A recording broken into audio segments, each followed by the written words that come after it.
కాశ్మీర్ సమస్య ఎప్పుడు ఎలా మొదలైందో మీకు తెలుసా? 1947లో బ్రిటిష్ వాళ్ళు భారతదేశం నుండి వెళ్ళిపోతున్నప్పుడు దేశంలో 565 ప్రిన్స్లీ స్టేట్స్ ఉండేవి.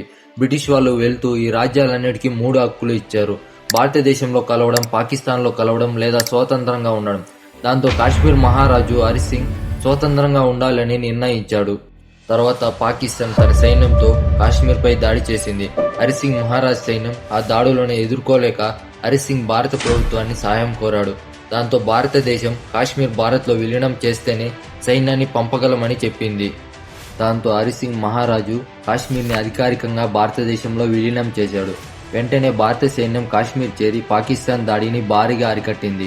ఈ యుద్ధం దాదాపు 1 సంవత్సరం కొనసాగింది. తర్వాత భారత్ UN దగ్గరికి వెళ్లి ఫిర్యాదు చేసింది. దాంతో UN జోక్యం చేసుకుని సీజ్ఫైర్ ప్రకటించింది. యుద్ధం ఎక్కడ ఆగిందో అక్కడ లైన్ ఆఫ్ కంట్రోల్ ఏర్పడింది. అలా కాశ్మీర్ సమస్య పూర్తిగా పరిష్కారం కాకుండానే ఇప్పటికీ కొనసాగుతూనే ఉంది.